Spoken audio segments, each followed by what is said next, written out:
Mana do'stlar, yomg'ir yog'ishini kuzatinglar. Tarnovdan tushayotgan yomg'ir. Qanday maza yomg'irni ovozi, ya'ni yomg'ir yog'ayotgan jarayonda kuzatish. Hozir hamma joyda yomg'ir olgan, daraxtlar ko'karishni boshladi.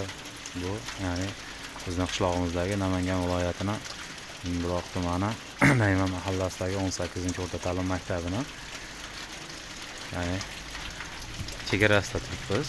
Bu qilingan zavorni hali tomoni, ya'ni o'zimiz o'qib bitirgan maktabimiz. Bu yerdan sizlarga aniqroq ko'rinmaydi. Bu tomonda sport zalimiz, bu tomonda ko'rinayotgan bo'lsa eshiklari, bu maktabimiz do'stlar. Yomg'irni ko'ribsizlar. Shunaqangi darajada yomg'ir yog'yapti. Xohlasa Ramazon oylarini ham so'nggi kunlarda turibmiz. Nasib bo'lsa Ramazon hayitlariga ham Xudo yetkazsin barchamizni. Musofirda yurgan do'stlar barchalaringga alangalik salom, o'zlaringni asranglar. Sovuqda ehtiyot bo'lib. Yomg'irni qaranglar do'stlar, qanday maza yog'ishini.